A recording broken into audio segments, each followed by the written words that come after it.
हर जात में गुंडे पैदा हो गए हैं, लड़के इतना लफंगा हो गए हैं कि। इस वक्त अनुराग यादव के घर पर हैं। आप हमारे पीछे देख रहे होंगे, तमाम लोग यहाँ पर हैं।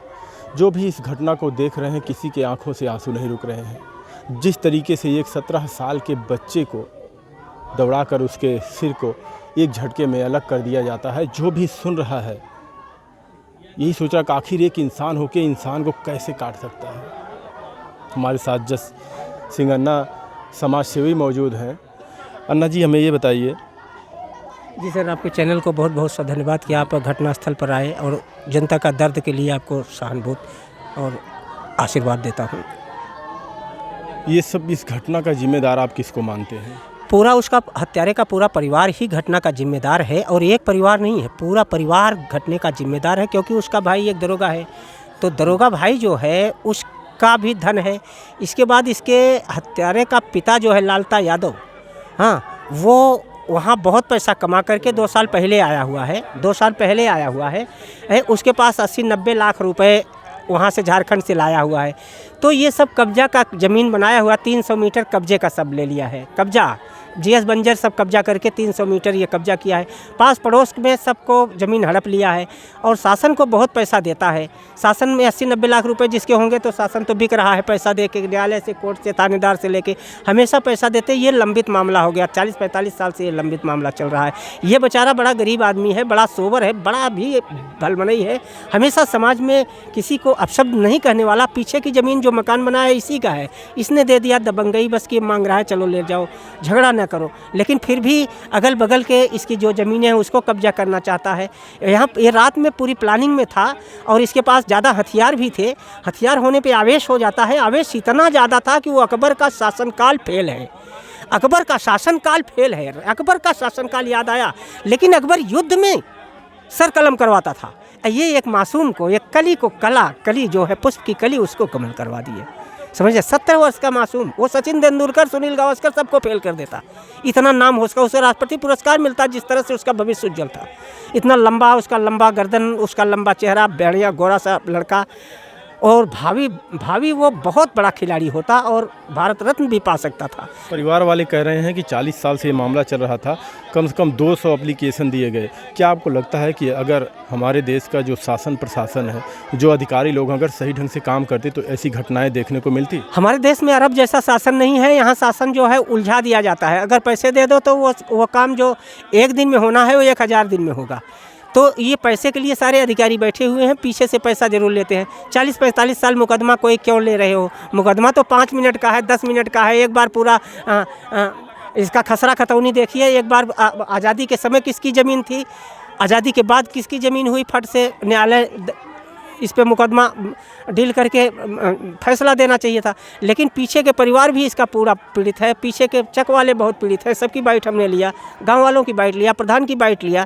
अभी सब ने एक स्वर से बताया कि कई तलवारें निकली हैं घर में, एक बोरा हथियार निकला है, विस्फोटक प्रधान बता रहे थे, एक विस्फोटक निकला है, और अन्य हथियार भी निकले हैं। तो इस तरह से यह जब था तो पुलिस प्रशासन पहले से क्यों नहीं ऐसे लोगों को चिन्हित करती गांव में? उसका भाई तो खुद दरोगा है। अरे दरोगा है तो दरोगा के घर में सबसे ज़्यादा उपद्रव होगा। और एक बात खास कर आ गया है कि भारत में कि जितने थानेदार हों चाहे पुलिस हो, उनके बच्चे और उनका परिवार आसपास के लोगों को बहुत परेशान करता है। क्योंकि अवैध पैसा पाते हैं, अवैध वो शराब गांजा सब पिलाते हैं, और ये वहाँ भी पैसा कमाएंगे थाने में, थाने के घर के बाहर। तो इन लोगों को एक घमंड था। और दूसरा ये है कि इसका आवेशित पूरा परिवार झारखंड में रहने के कारण आवेशित था। क्या आपको लगता है कि वो दरोगा है, प्रशासन कार्रवाई उस पर करेगी? जिसके घर में इतना हथियार मिला उसके ऊपर कैसी कार्रवाई होनी चाहिए? देखिए, कार्रवाई तो डीएम बहुत स्वच्छ हैं, एसपी बहुत स्वच्छ हैं, कार्रवाई तो होना चाहिए। अगर जातीय समीकरण दरोगा पे न आए तो कार्रवाई स्पेशल करना चाहिए।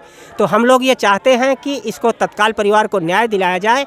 सर कलम करना एक बहुत जघन्य अपराध भारत देश में माना गया है, और यह पुनरावृत्ति करने रोकने के लिए तत्काल शासन को जो जनता मांग रही है उसको करें। पहले तो परिवार की सुरक्षा प्रदान करें, पूरे परिवार की बहनों को लाइसेंस प्रदान दें, और लाइसेंस देने के बाद इनको नौकरी दें, इनके परिवार की सुरक्षा प्रदान करें, पास पड़ोस की सुरक्षा प्रदान करें। पास पड़ोस का हर घर पीड़ित था।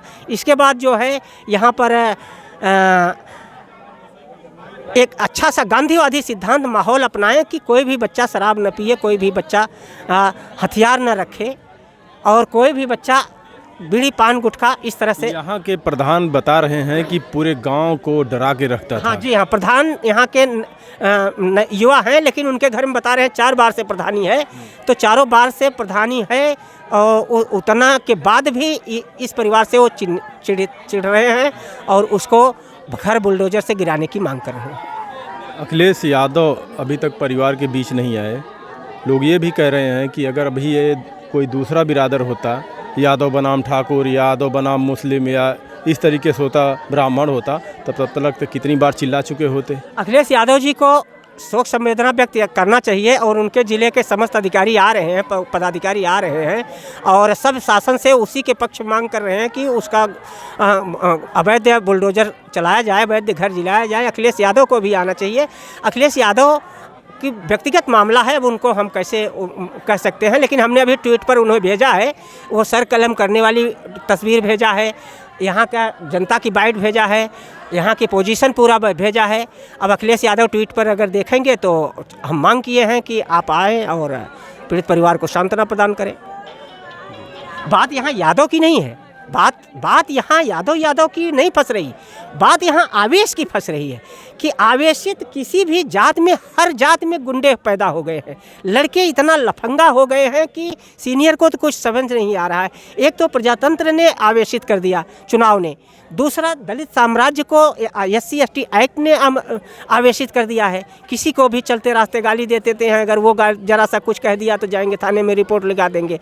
तो इन आवेश का कारण सरकार जो है इस तरह से बना दिया है कि हर गांव का हर बच्चा आवेशित है और किसी को भी गाली गलौज कर सकता है, चलते रास्ते गोली मार सकता है, घर उसका लूट सकता है और लुटेरा जो है 25-50 हज़ार देता है, थाने से छूट जाता है। यहाँ के प्रधान जी ये भी बता रहे हैं कि जितनी भी ज़मीनें इसकी है सारा अवैध कब्जे में है। अवैध कब्जे में है। 45 साल से, आखिर 45 साल से मुकदमा लंबित क्यों है? क्योंकि उसके पास पैसा है, पैसा देता है और 45 साल से मुकदमा क्यों लंबित किया जाता है? योगी सरकार तो घोषणा कर रही है कि 3 दिन में ये समस्या हल कर दी जाए, 3 दिन में सारी समस्याएं, सारी फाइल देश की हल कर दी जाए। लेकिन पीछे गधैया सरकार है, तो गधे लोग हैं तो क्या हल करेंगे?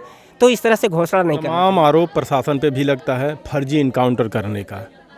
तमाम आरोप लगे, मंगेश यादव एक चुटपुटिया चोर का मार देते हैं उसको गोली, और ये एक ऐसा अपराधी जिसको सरेआम सर को उड़ा देता है। करना ये बहुत बड़ा अपराध था। इसको तो हम भी मांग करेंगे कि तत्काल उसको वही करना चाहिए। लेकिन भारत के संविधान में सर कलम करने का आदेश नहीं है, लेकिन भारतीय संविधान के अनुसार जो कठिन से कठिन, कड़ी से कड़ी कार्रवाई हो, उस परिवार के एक व्यक्ति की नहीं, पूरे परिवार के ऊपर की जाए, जिससे ये परिवार जो है यहाँ पे आजीवन कारावास दे दिया जाए। ये परिवार, लोग ये भी कह रहे हैं कि अगर ये प्रशासन में इसलिए इसका इनकाउंटर नहीं हुआ, अगर कोई आम आदमी होता तो इसका इनकाउंटर पक्का हो जाता। हाँ, ये तो सही है, ये तो सही है। प्रशासन की वजह से ही ये रुका, उसका प्रशासन में है और ये भगाया गया, भागा नहीं, भगाया गया है। और लोग तो कह रहे हैं कि घर में बैठा था, लखनऊ कैसे पहुँच गया? यहाँ से गाड़ी आई ले गई है, लेकिन ये है कि वो लखनऊ से पहुँचा है, ये खेल खिलाड़ियों का है।